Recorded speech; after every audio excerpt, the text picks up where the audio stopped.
Hey guys, it's Woody the Unexceptional Gamer, and I'm bringing you some gameplay commentary. I've got so much to talk to you guys about, and oh, and by the way, like I know a lot of you have pinned me as one of your like 5 commentators you want on the homepage, and for those of you that did that, thank you so much. It's an honor.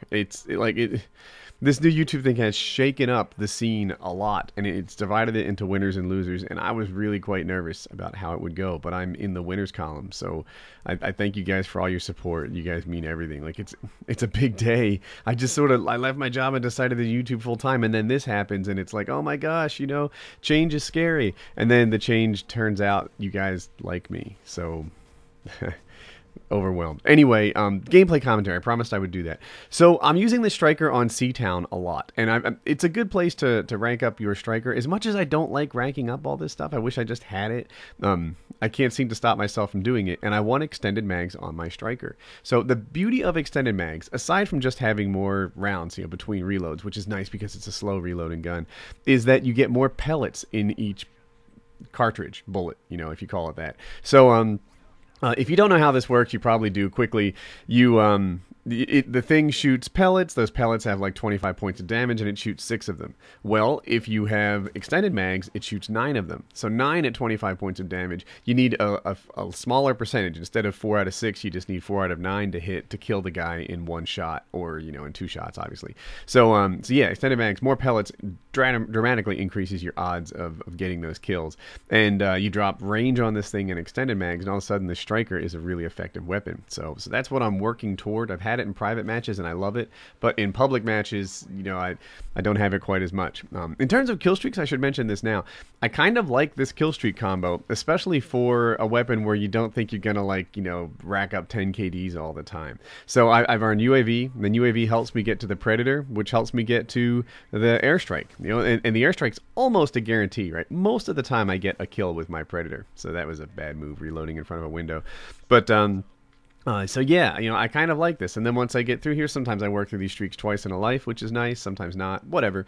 But I remember that back in the Call of Duty 4 days, there was a similar map called Vacant. And you might think Vacant's really different, but it plays about the same as this map does. The thing about Vacant is if you stayed inside the buildings, then a lot of the times when you found a guy, you were within shotgun range, and in a case like that, then, you know, you get the advantage. And one thing about COD 4 that this game doesn't have is Juggernaut. So I used to run Juggernaut with my shotgun class, and it would help me take a bullet or 2 while I close the distance. While in this map, you know, it's really hard to do. You know, you need to surprise the guy because you're gonna have a hard time closing the distance if the guy sees you and you're outside range. That just, so you have to prevent yourself. And that's one thing about Modern Warfare 3 that's true with almost all the guns. Oh, by the way, what I did there is I wanted to drop an airstrike, and I had a UAV in my pocket. I was like, wait a minute, I'm gonna call this UAV so I know where they are, and then I can drop an airstrike, you know, after I know where they are on the UAV, which was, you know, a good idea. But what I was saying just a second ago, Modern Warfare 3 is such a quick, you know, time to kill game, that the TTK is what they call it in the, you know, pro circuit thing, that the time to kill on Modern Warfare 3 is so tight that you need to make sure that you're in a situation where the odds are stacked in your favor before the fight even begins.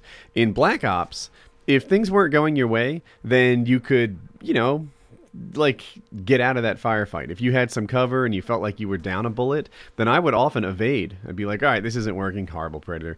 Didn't I say I always get an airstrike off my Predator? Stupid.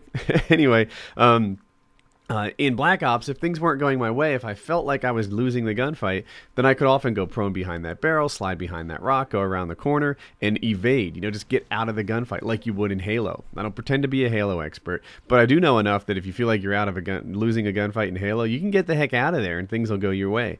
And the time to kill in Halo is really slow. Well, Modern Warfare 3, to me, feels like it has the fastest time to kill of any of the Call of Duties, and of course there's no stopping power, so every single person has this massively fast time to kill.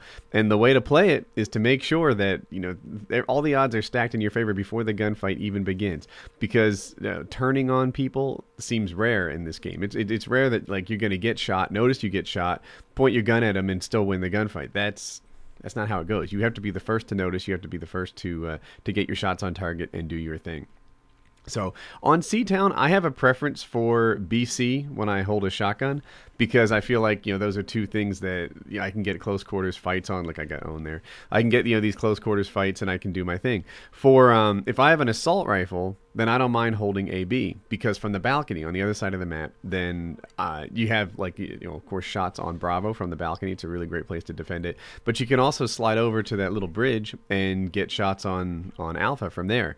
So, it's really cool to me if I can hold if I can use one power position to hold two flags, then I can have a big influence, even all by myself, on whether or not we win the game. Now, of course, they can just come in there and kill me. But, assuming I can prevent that for a little while, then our team can rack up some points and do our thing. And I remember at this moment in the game, Trevor was frustrated because he doesn't like the triple cap, and I don't really like it either. The team will have an affinity for the spawns that are near the one flag they own, or, and I didn't always know this, near the last flag they own. So unless you go in there and flip it, they'll just keep spawning by the last flag that they've had. So I think Trevor in this part of the game was saying, let him have A, let him have A, just so we know where they're coming from and we know what's going on, because it's no fun to get shot in the back. I was lucky. I think he was planting a claymore right there, or a bouncing Betty or something. So I'm glad it didn't kill me. Another thing I wanted to talk about with regards to using shotguns was steady aim. So I'm using steady aim on this class, and I could kind of make an argument for Dead Silence. Dead Silence Pro is really nice because you don't take fall damage, and so you don't run around hurt all the time because healing's slow. But back on topic, steady aim, it tightens the spread of your bullets. I probably shouldn't have aimed down sight right there, and I'll explain. The downside of shooting from the hip with a shotgun is that you don't get the auto aim. So, in reality, like, nobody's aim is perfect, and sometimes you're slightly off target, but some of the pellets still hit. And in a case like that, then aiming down sights might have helped. It might have helped because your gun's a little bit sticky when it comes to staying on target. For the shotgun though, it's worth it shooting from the hip and getting good at it and getting in the routine of shooting from the hip all the time, because the spread is tighter with steady aim than it is just aiming down sights. So steady aim, as you know, it sort of tightens in that reticle. If you can see, I know on YouTube the image quality is not always perfect, but those four little crosshairs, that implies where the bullets are going to be. They're always going to be inside of that spread. And watch the beasting that I get going on right up here. I've been on both sides of this, but sorry guys.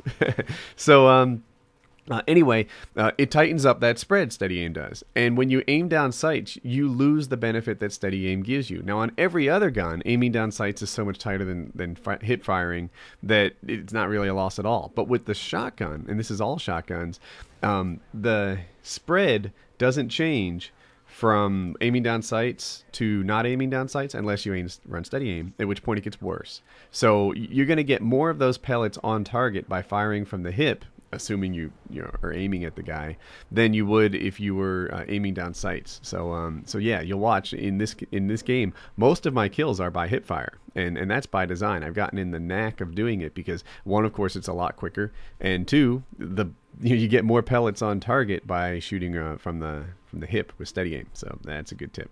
So anyway, I hope you guys enjoyed the gameplay commentary. I got a 10 KD here, led the lobby, I think, and yeah, so it's been a little while since I've done one of these. I've got all kinds of other stuff to talk about, and yeah, back to the YouTube thing again. Man, this new layout has sort of like separated these like winners and losers, and I'm so happy that you guys have picked me as one of the channels that you still want to watch. So yeah,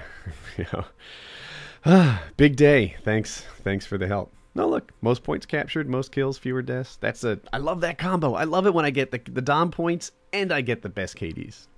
Now, two videos you may have missed. The top one, I talk about the new YouTube. It's a giant shakeup for people, as tight in this community as I am, and I show you guys around and how to use it and what's new. The bottom one is a more personal video. It's a huge day for me yesterday. It was my last day at the office, and I took a leave of absence and started doing YouTube and just pursuing the dream. So two videos, I hope you like them. Subscribe in the top right if you enjoyed this surprise video, and t-shirts, Facebook, Twitter links in the description, and have a nice day.